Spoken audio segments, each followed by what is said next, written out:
if, the DEP would respond immediately if they thought it was sewage. But if it was the plastics plant, they would send somebody a few days later.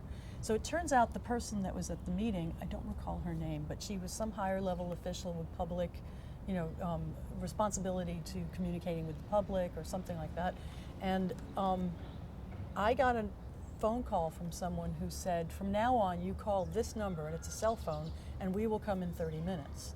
And that's when the tides turned. Because instead of showing up 4 days later, I used to smell it when I turned the corner from Manhattan Avenue. Onto DuPont Street. Onto DuPont. It smelled like as if you had bought a brand new shower curtain and put it up on your face. That's how strong it was. It was a very ripe, plasticky smell. Very ripe, terrible plastic smell. And you kept thinking, like, I'm going to kill myself like this. I can't live here.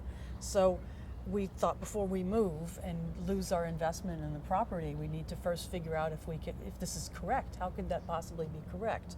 In the meeting, they said, well, it's zoned as heavy industry over there, and over here it's residential. So my question is, when did that happen? And this is literally one lot to the next lot. Yes, and I think it was either at a time when it wasn't a plastics plant, or when we didn't know that plastics do this to us, and they weren't allowed to have that kind of a smell, that strong.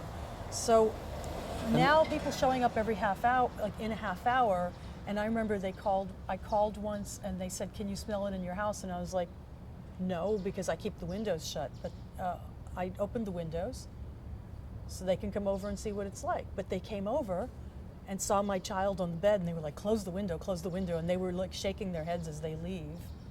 And I think I would have left if they had not eventually gotten enough tickets. Like if they got enough tickets in 1 year, they get a cease and desist. It's their choice.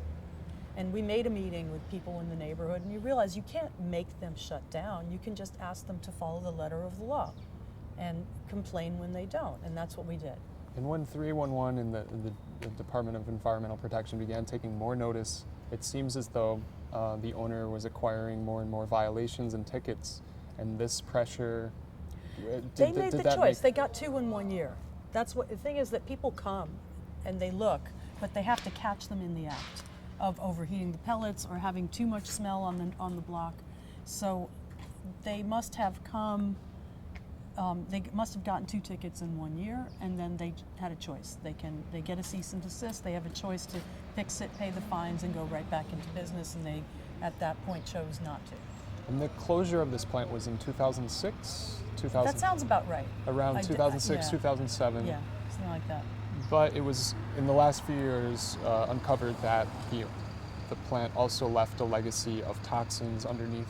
Yeah, I knew about it before that. When did you discover? Well, because I was curious about this whole thing, like what is going on there, and I remember seeing some guy here walking, looking, and I chatted him up.